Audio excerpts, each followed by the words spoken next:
The headline was designed to induce compliance. Stocks at all-time highs. The Dow Jones Industrial Average surging past 48,700. The Federal Reserve cutting interest rates for the holidays. On the surface, it looks like the perfect end to a perfect year. Goldman Sachs is telling you that the artificial intelligence boom is just getting started. They are telling you that we are transitioning from Phase 1 infrastructure to Phase 2 adoption. They want you to believe that a target rate of 3.5% is the fuel for another decade of growth. They want you to believe that the soft landing has been achieved and the runway is clear. But if you ignore the euphoria and look at the trade tape from December 11th, you see a fracture in the foundation. For the first time in this cycle, the market did not move as one. While the Dow Jones rallied 1.3%, the Nasdaq composite actually fell. The engine of the entire post-pandemic economy sputtered. Tech stocks rejected the rate cut. Oracle collapsed by double digits. Broadcom warned that AI revenue is hurting their margins. The divergence is statistically significant. Typically, interest rate cuts are rocket fuel for technology stocks. But on December 11th, the correlation broke. This is not a rotation. This is a warning. Welcome to Capital Cycles. We need to dissect the anomaly of December 2025, because the most dangerous market environment is not a crash. It is a blind rally. And right now, the entire U.S. financial system is flying blind, literally. Let's look at the mechanism behind the rate cut. The Federal Reserve lowered rates by 25 basis points on December 10th, but they did it under conditions that should terrify any risk manager. Due to the 43-day government shutdown in October and November, the Bureau of Labor Statistics and the Bureau of Economic Analysis went dark. They suspended data collection.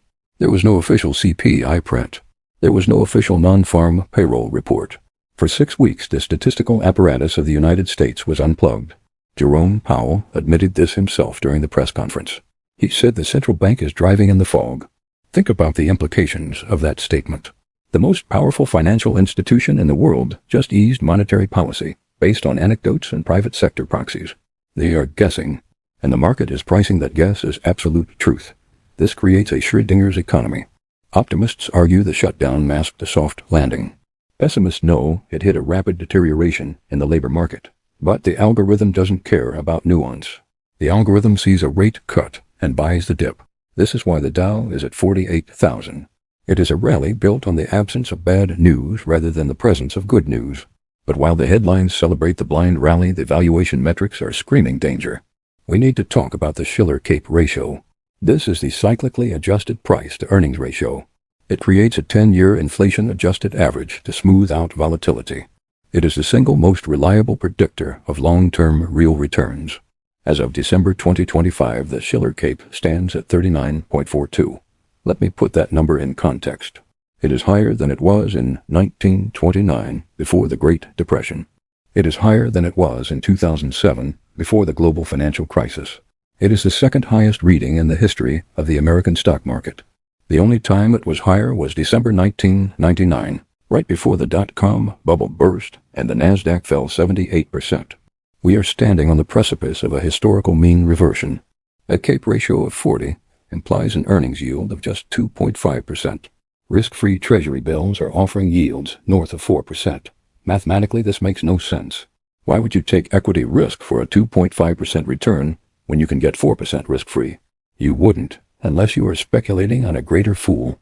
Unless you are betting that someone else will pay an even higher price tomorrow. This is the definition of a bubble. And specifically, it is the definition of the last leg, the blow-off top. This is the phase where FOMO takes over, where retail investors capitulate and buy in because they can't stand watching their neighbors get rich. But the smart money is doing the exact opposite. They are distributing. Look at the internal rotation on December 11th. The Dow went up because money flowed into industrials and financials. Visa, Home Depot, United Health Group. These are defensive plays. These are the stocks you buy when you are scared of the growth trade. The smart money is selling the high-flying tech stocks to retail and parking their capital in the boring old economy. They are rotating out of the risk while keeping the index level high to mask their exit. This is called distribution, and it is happening against a backdrop of the AI productivity paradox. The bull case for 2026 rests entirely on one thesis: that artificial intelligence will unleash a productivity miracle that justifies these valuations. Goldman Sachs says we are in the adoption phase, but the earnings reports from December tell a different story. They tell the story of the Valley of Death. This is the period where capital expenditures must be deployed, but the revenue has not yet materialized. Look at Oracle. They missed revenue expectations but raised their CAPEX guidance to $50 billion. The market punished them instantly. The stock collapsed 11%, erasing $80 billion in value in a single session. This was a pivotal moment. The market signaled that it is no longer willing to reward spending for growth. Investors are demanding immediate return on investment. And when it isn't there, the punishment is swift. Broadcom delivered a similar warning. They noted that while AI revenue is growing, it is dilutive to their gross margins. Think about that. The technology that is supposed to make companies more profitable is actually hurting their margins in the short term. If the AI transition lowers corporate margins due to the high cost of compute and energy, then the entire valuation logic of the S&P 500 crumbles. We are paying premium prices for dilutive earnings, and we are doing it while the political economy turns hostile. The election of Donald Trump brings a new variable to the equation: tariffs. The proposed universal tariffs are a direct supply-side shock. Retailers have spent Q4 warning that they have exhausted their ability to absorb costs. They will pass these price hikes to you in 2026. The Peterson Institute estimates this could add 0.7% to headline inflation. This places the Federal Reserve in a nightmare scenario. If they continue to cut rates to support the stock market, they risk unanchoring inflation expectations.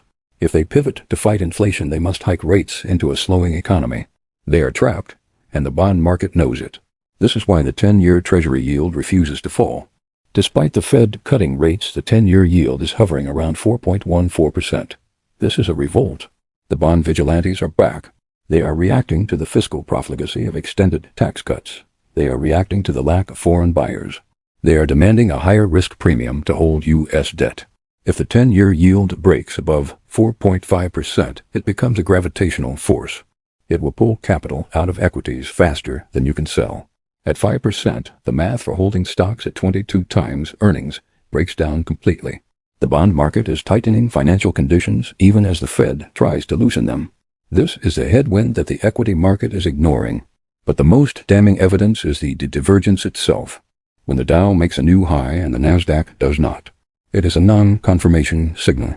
It means the uptrend is losing momentum. It means the generals are being shot, and only the soldiers are left charging the hill. We are seeing a market that is overextended, overvalued, and overconfident. The low VIX level suggests extreme complacency. History shows that volatility does not mean revert gradually. It spikes violently. A small catalyst is all it takes. A hot inflation print, a failed treasury auction, a geopolitical shock. The kindling is laid. The Fed just poured gasoline on it by cutting rates in the dark. Now we are just waiting for the match. The last leg is always the most seductive. It draws in the last marginal buyer before the inevitable mean reversion. But you are not the marginal buyer. You are the forensic detective. And the evidence suggests that the party is over. The music has stopped. But the crowd is still dancing because they can't hear the silence yet. In the next section, we are going to look deeper into the historical parallels of 1999 and 1929. We are going to analyze the specific triggers that popped those bubbles. And we are going to see exactly how the Santa rally could turn into a massacre in Q1 2026. Stay focused. The fog is about to lift, and what is behind it is not a soft landing. The mystery isn't that the market is up. The mystery is why the smartest people in the room are quietly leaving the building. While retail investors are chasing the Santa rally and celebrating the rate cut, the insiders are executing a classic maneuver known as distribution. They aren't selling everything at once. That would crash the price. They are selling into the strength. Every time the Dow hits a new record, they unload a little more. Every time you buy a call option, they are the ones writing it. This is exactly what happened in late 1999. Let's travel back to the dot-com bubble, because the parallels are terrifyingly accurate. In December 1999, the Nasdaq was melting up. It gained 85% in a single year. Everyone was a genius. Everyone was quitting their job to day trade. The narrative was identical to today. Back then, it wasn't artificial intelligence. It was the internet. They said the internet would change everything. They said productivity would explode. They said profits didn't matter because we were in a new economy. Sound familiar? Goldman Sachs is using the exact same playbook today with their AI productivity thesis. But here is the forensic fact that nobody talks about. In 1999, the Shiller CAPE ratio hit 44. Today it is at 39.4. We are within striking distance of the absolute peak of human financial delusion. And just like today, the Federal Reserve was adding fuel to the fire. In late 1999, the Fed pumped liquidity into the system to prepare for Y2K. They were afraid the computers would crash, so they flooded the banks with cash. That liquidity injection caused a final vertical melt up in Q1 2000. The Nasdaq went parabolic. And then the liquidity was withdrawn, and the market collapsed 78%. We are seeing the exact same setup. The stealth QE of buying $40 billion a month in treasury bills is the new Y2K liquidity. They are pumping the system to prevent a repo crisis. And the result is a vertical ascent in asset prices that is completely detached from reality. Most will ignore this signal. They will look at the price action and think they are missing out.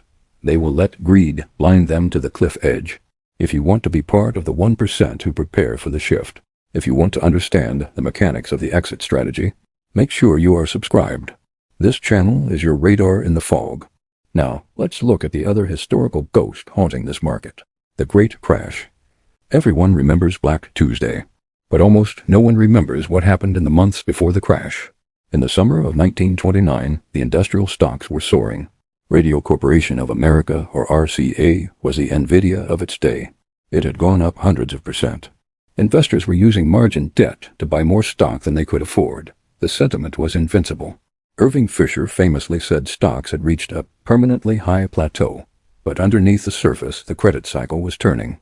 The Federal Reserve was tightening into a slowdown. Wait a minute. You might say the Fed is cutting rates now, so it's different. Is it?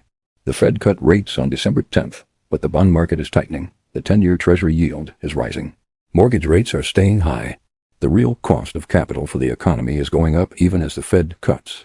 This is exactly what happens when the bond market loses faith in the central bank. In 1929, the leverage was in margin loans. Today, the leverage is in zero-day to expiration options, ODTE. This is the casino. Trillions of dollars in notional value are traded every day in options that expire in 24 hours.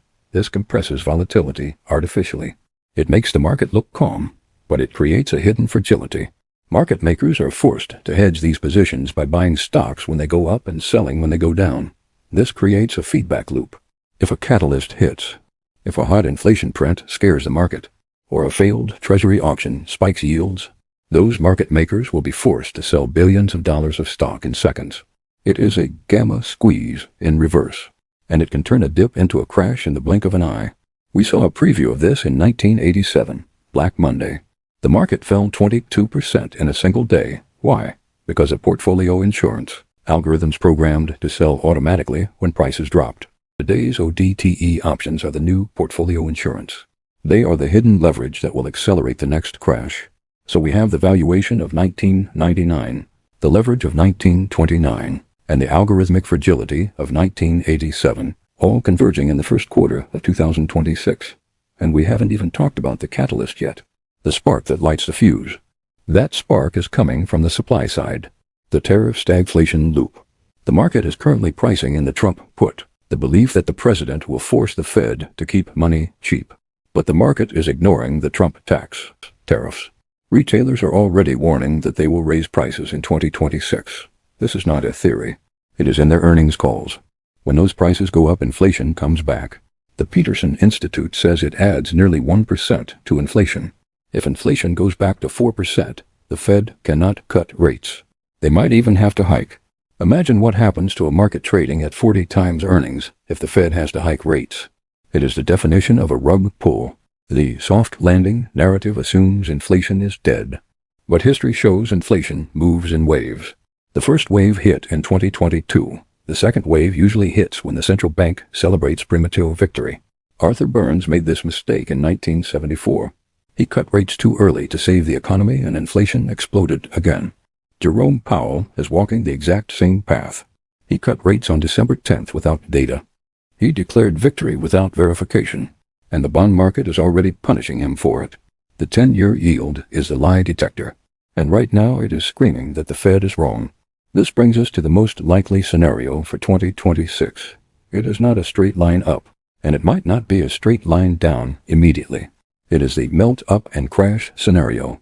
We assign this a 30% probability. The Santa rally extends into January. Retail investors pour their tax refunds into the market. The S&P 500 pushes towards 7,500. Everyone gets euphoric. The last bear throws in the towel. And then the inflation data hits in Q2. The tariff impact shows up in the CPI. The bond yields spike to 5%. And the trap snaps shut. This is the last leg psychology. It is designed to maximize the pain. It draws in the maximum number of people at the maximum price, before delivering the maximum loss. The smart money knows this. That is why they are rotating into industrials. That is why they are buying gold. That is why they are holding cash equivalents. They are preparing for the liquidity event. In the final part of this briefing, I am going to show you exactly how to position yourself. We are going to break down the ARC protocol for 2026, how to allocate between hard assets cash flow and asymmetric hedges. Because when the Shiller CAPE hits 40, the only winning move is not to play the game by their rules. The game is rigged for the house. It is time to build your own casino. Let's discuss the execution. Analysis is useless without execution. You can understand the Shiller CAPE ratio perfectly. You can memorize the divergence between the Dow and the Nasdaq. You can stare at the Oracle collapse until your eyes bleed. But if you do not act on that information, you are just a well-informed victim. The market does not reward you for being right. The market rewards you for being positioned. We have established the diagnosis. The U.S. stock market is in the last leg of a historic bubble. Valuations are stretched to 1999 levels. The Federal Reserve is flying blind without data, and the bond market is signaling a revolt.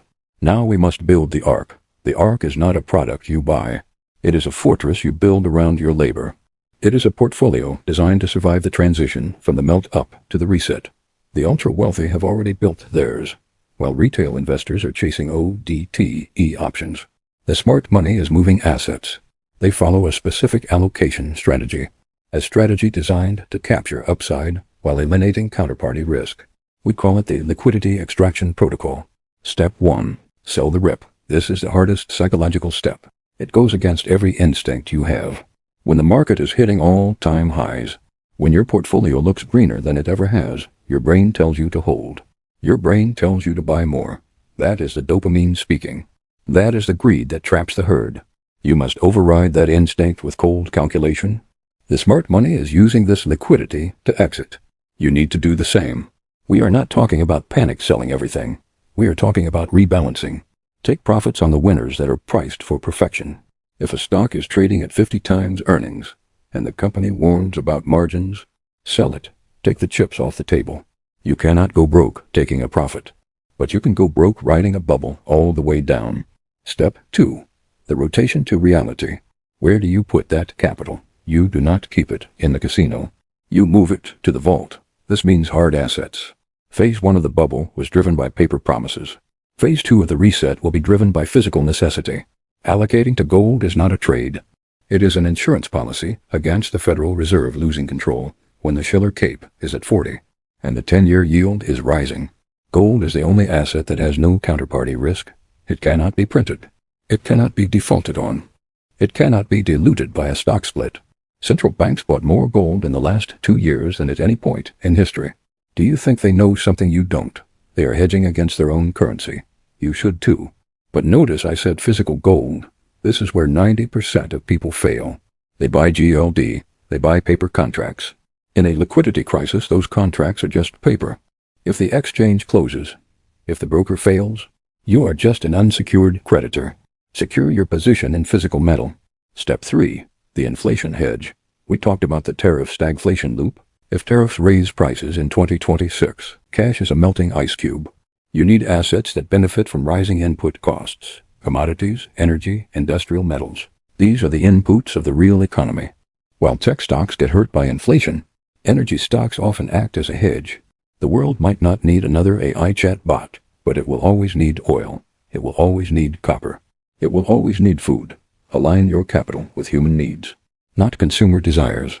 Step 4. The chaos hedge. This is where Bitcoin fits in. We treat Bitcoin as asymmetric insurance. It is the only asset that exists completely outside the banking system. It has no CEO to warn on earnings.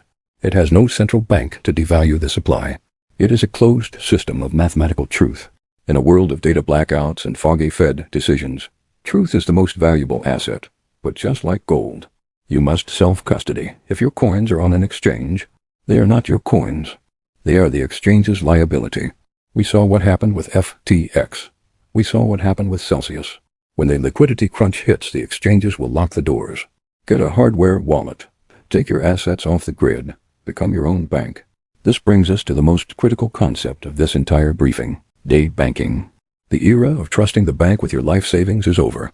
Banks are highly leveraged hedge funds that offer checking accounts. They are holding billions of dollars in commercial real estate loans that are going bad. They are holding treasury bonds that have lost value. The $40 billion monthly injection from the Fed is a bailout for them, not for you. When the next crisis hits, they will not bail you out. They will bail you in.